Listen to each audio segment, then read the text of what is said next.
the Soviet Union in 1991, and the World Trade Center towers in 2001. Events marked in history by a great fall and transition in the way of life of all peoples on Earth. The holiday from history conception, followed by the birth of asymmetric warfare a decade later. The contemporary political system will now face conflict on how to live life in this new turbulent world.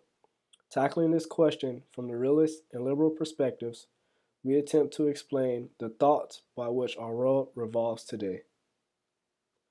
Realist perspectives today focus heavily on 4 points in which they believe that the world should be sustained: maintaining American dominance, counterbalancing rising powers, domestic power struggles, and the role of state institutions on policy. Following the fall of the Soviet Union in 1991, the period of American dominance began. Realists recognized immediately following the Cold War that unipolarity was a unique feature never seen before and disagreed on the best course of action to maintain the success of the U.S. Power transition realists preach American dominance as the safest way to preserve stability. Hegemony would stabilize the world, while wars would arise if multipolarity began to creep across the globe. Power balancing realists, in contrast, advocated for a containment approach, believing that American dominance would not last. For example, the Cold War was a perfect situation for power balancing realists, in which stability was easiest to maintain. Coexisting, containment, and accommodating rising powers are the keynote balancing philosophies. A second tenet of the realist perspective in the contemporary international system is counterbalancing. Realists believe that they must counterbalance threats to U.S. dominance. Upon the conclusion of the Cold War, many countries began an unprecedented rise, to include China, who opened its markets up to global trade, Japan, South Korea, and Germany, who have benefited from American defense and security, and the BRICS countries, who have benefited from the opening of global markets. Asymmetric warfare was brought to the forefront following 9/11. Terrorism, cyber warfare, and piracy has rocked the world. Between staying ahead of rising powers and defeating the asymmetric threat, realists believe that success through power is the key for the United States. Domestic power struggles and the influences of state institutions are the final tenets of realist perspectives on today's world. Realists believe that ethnic groups and various other groups within a domestic environment struggle for survival in a state of anarchy. Even though there may be similarities between these groups, they fail to conform, merge, or live peacefully. Politics, therefore, are best used to accommodate these divides rather than re engineer the human family, according to the realist. On the other hand, state institutions such as bureaucratic organizations, interest groups, and the media are said to drive the medium between domestic and systemic politics, the foreign policy level.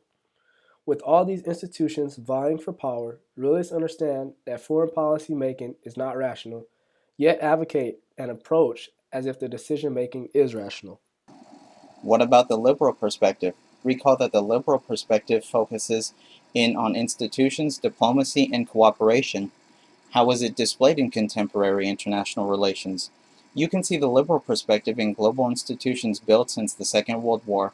You can also see the liberal perspective in the diplomatic efforts since the Second World War and in the cooperation amongst former enemies. Let's talk about each facet more in depth. International institutions. Within the liberal perspective, institutions are a core tenet. They serve to provide policymakers and world leaders a common place to coordinate, plan, research, and implement international policy. The premier international institution is the United Nations. Following the end of World War II, the importance of institutions within the international community drastically increased due to the emerging Cold War between Western powers and the Soviet Union.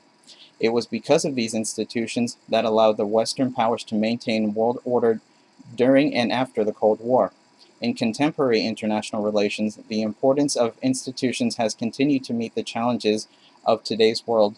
We can see the international institutions divided along four main lines: economic, diplomatic, military, and regional. International negotiations. The next facet of the liberal perspective is international negotiations. International negotiations are a key to maintaining global peace and stability. We can see negotiations take three forms: conflict resolution, bargaining, and intervention. When negotiations fail or fail to materialize, we see states apply sanctions in an attempt to force other states to comply.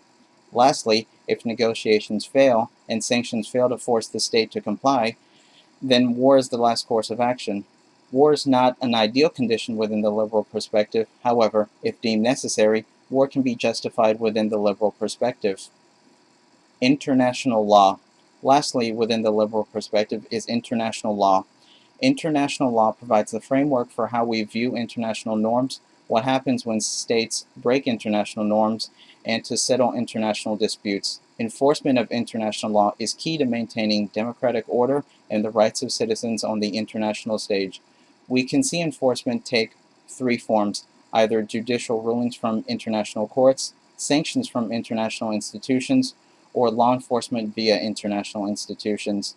Judicial rulings from international courts can apply to states and individuals. Sanctions, similar to international negotiations, can be used to force a state to comply with international law.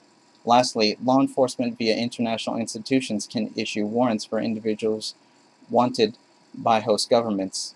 In summary, the liberal perspective argues for stronger institutions, diplomacy, and cooperation. This is in contrast to the realist perspective, which argues for strength through force, emphasis of self over others, and seeking power above all.